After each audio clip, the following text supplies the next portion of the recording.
Today is an important day for me personally, as I am sitting in my family home, a place full of precious memories and walls which contain tale of olden the days. The cat is there too, energetic as ever. Heaven forbid he would sit and be bored whilst we find our feet, charging around the room like a lunatic with his incessant gusto and infectious glee that I cannot help but partake in. It was this house, the heart of my family's inheritance, in which one day a middle-class car dealer realized his dream and made it into an incredible $6 million estate. It is a testament to his years of work and a legacy he left behind for me upon dying. Now, in his absence, my husband is keen to claim a share of this inheritance, arguing that it should belong to both of us. However, I am armed with documents that clearly state my sole ownership. My name is Marilyn, 40 years old, and I am deeply immersed in the digital realm thanks to my career at an online bank, a path that echoes the financial principles my parents instilled in me. They taught me the value of money management and the importance of financial responsibility, lessons that guide me to this day. Despite growing up in affluence, my parents ensured I lived a grounded life. My upbringing was not marked by lavishness, my allowance was modest, our meals were simple, and my education was in a public school, contrary to what one might expect from someone of my financial standing. Yet rumors of our wealth painted a different picture, leading many to believe my life was a parade of luxury and leisure. Marilyn, with your grand house and wealth, life must be a breeze, right? You must have all the latest gadgets and games. Can we come over and play? Were common queries from peers who envisioned a life for me that was far from reality. I didn't possess the latest toys or gaming consoles, yet the assumption was otherwise. It seemed like many wanted to befriend me for the perceived perks of my lifestyle. Today, as I stand in this house, surrounded by both the tangible and intangible pieces of my heritage, I am reminded of the true richness of my life, rooted not in material wealth, but in the values and memories that shape who I am. Coming from a family with financial means, I often found myself in uncomfortable situations where friends and acquaintances would ask me for money. It made me uneasy as I felt it contradicted the values of self-reliance and discretion that my parents had instilled in me. This discomfort escalated when I found myself in a dilemma after accidentally breaking Emma's gaming console. At the time, I had no money to replace it, which worsened the situation. Around the same period, Barbara, a new classmate, became a part of my life. She inquired whether I had informed my parents about the incident with the console, but fear of disappointing them kept me silent. I can't tell them. They might get upset, I confessed to Barbara, hoping for her understanding. Regrettably, when she asked me for financial help, I had to decline due to my parents' strict rule against lending money. Apologizing to Barbara was hard, and it made our school interactions awkward. Things took a turn for the worse when Barbara tearfully reacted to my refusal, and soon enough, rumors started circulating that I was unwilling to help a friend despite my family's wealth. Attempts to clarify that I had no spare money were futile. Emma then made a hurtful comment, implying that I valued money over friendship.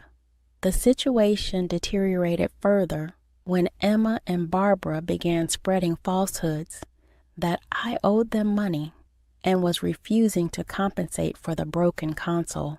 The school eventually intervened and learned the truth, reprimanding Emma and Barbara. However, the rumors continued to spiral, eventually reaching my parents. My father stepped in, arranging a meeting with both families. Despite their apologies, The damage to our relationship was irreparable, and I chose to distance myself from Emma and Barbara.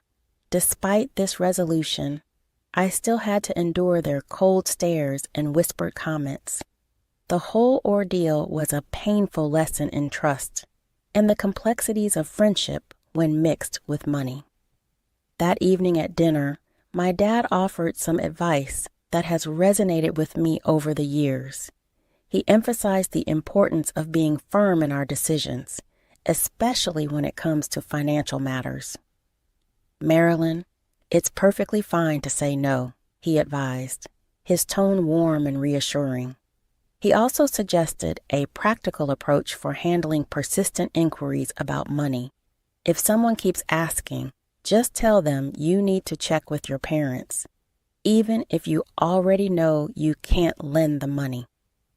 This wisdom on managing money issues with grace and assertiveness became a cornerstone of my growth. As I matured, I became more selective about the people I allowed into my inner circle, prioritizing character over financial considerations. Post-university, I was keen to keep my professional and personal lives distinct to avoid financial entanglements. These experiences underscored the value of setting clear boundaries in friendships and finances alike, shaping the person I became. By the time I was 32, I met Scott through a mutual friend. Despite our age difference, his authenticity and warmth were immediately appealing. What started as casual dating soon blossomed into a serious relationship. 3 years later, we celebrated our union with a beautiful wedding, much to my parents' delight. About a month into our marriage, my father suggested inviting Scott over to our place. I had some reservations. Scott was a talkative person, and I feared he might unwittingly divulge sensitive family information. Nevertheless, feeling more secure in our relationship, I decided it was time to introduce him more fully to my family's world. During the visit, Scott was visibly impressed by my family's home, revealing that he hadn't fully grasped the extent of our wealth. While the visit itself went smoothly, Scott's relentless questions about our financial status during our drive home made me uncomfortable, particularly because I wasn't very familiar with the specifics of our family finances myself. A few months later, the situation took a dramatic turn when my mother called to inform me that my father had been hospitalized, an event that came as a shock and added another layer of complexity to our lives. It was a shock to discover that my dad was unwell, especially since I hadn't been aware of any health issues. Reflecting on our last meeting, I remembered noticing that he seemed under the weather, and now guilt and worry overwhelmed me. When my mom and I visited him in the hospital that Saturday, despite his efforts to stay upbeat, it was clear he was struggling. He even apologized for what he felt was a burden on us, which was just so typical of his kind-hearted nature. The doctor's news that he had advanced pancreatic cancer, which had spread too far for surgery, hit us hard. It was hard to grasp how someone as health-conscious as my dad could fall so ill. Throughout his diagnosis, he remained strong, focusing on our happiness rather than his suffering, which brought tears to all of our eyes. Due to hospital regulations, only immediate family could visit, which saddened him as he hoped to create more happy memories with friends at home. This reminded us all of the vibrant life he had envisioned for us. I promised him that I would keep our home a place of joy, even in his absence. This promise became a cornerstone of how I coped with the situation. To honor my dad, I decided to renovate our family home, giving me something positive to focus on during such a difficult period. Scott, always so caring, expressed concern about the extent of my involvement, unaware of the additional challenges I was facing. like issues with our family estate that I had yet to disclose to him. When Scott inquired about my dad's condition, I finally opened up about all the difficulties we were facing. It was a relief to share the burden as I juggled work, hospital visits, and the flood of emotions that came with them. However, tension arose when Scott began to question the financial implications of my dad's illness and the status of the family estate. He even suggested we seek legal advice to prepare for any eventuality concerning my mom, which stirred up painful memories for me. My dad had always had a trusted lawyer, and the thought of diving into legalities at such a time felt incredibly raw and complicated. Scott's cautious approach to finances began to create tension in our relationship. This tension escalated a few months later when my father sadly passed away after a valiant fight against his illness. As we navigated the challenging period that followed, discussions about inheritance began to emerge within my family. I inherited a substantial property, a mansion valued at $6 million, which only heightened Scott's curiosity and involvement. Despite my efforts to keep him at a distance from these discussions, his excitement about moving into the mansion and his persistent questions about financial details took me by surprise. I later discovered that he had spoken to my cousin at the funeral, who had offhandedly mentioned that it would be a waste for such a grand house to remain unoccupied. This remark only complicated matters further.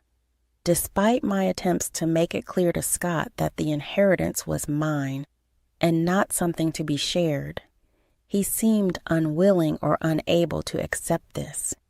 Our relationship grew increasingly strained.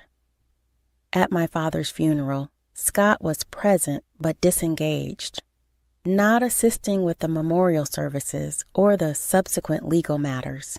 As we tried to settle back into daily life, Scott shocked me by claiming he had changed the ownership of the family home into his name, presenting legal documents as proof. This betrayal was not only a profound breach of trust, but also a clear disregard for the respect and boundaries within our relationship. Dealing with these inheritance issues exposed deeper problems in our marriage, forcing us to reevaluate our values, the trust between us, and the direction of our relationship. When Scott bluntly suggested that we could continue living as roommates in the house without much financial support from him, and even threatened divorce if I disagreed, I was devastated. The magnitude of his actions and proposals was overwhelming. I pleaded with him to reconsider what he was doing, hoping he would see the emotional and relational turmoil his actions had caused. When Scott made the unilateral decision to change the ownership of our family home without my consent, he claimed he had consulted a lawyer. This revelation escalated our issues to the point where divorce seemed inevitable. I felt utterly betrayed and isolated, compelled to distance myself from the life and home I had shared with Scott. I couldn't fathom why Scott would take such drastic measures.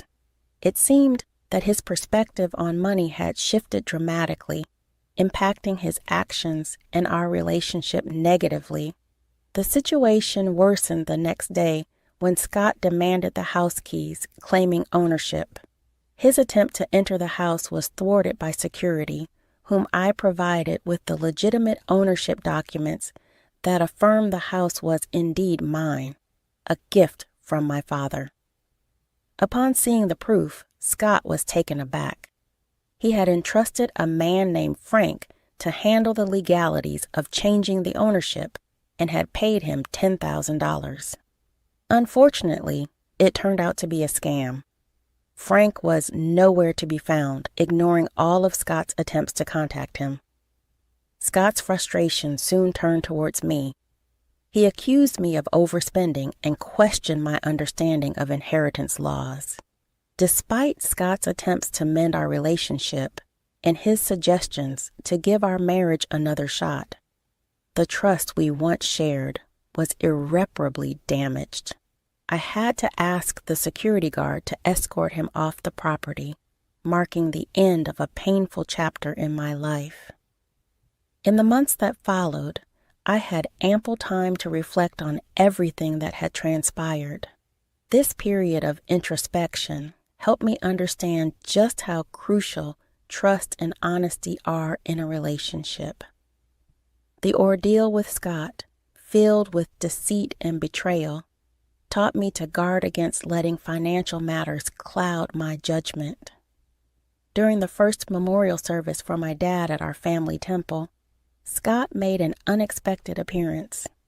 Since our divorce, his life had taken a downward turn. He was unemployed and facing financial difficulties. This encounter was a stark reminder of how drastically our lives had diverged since the split.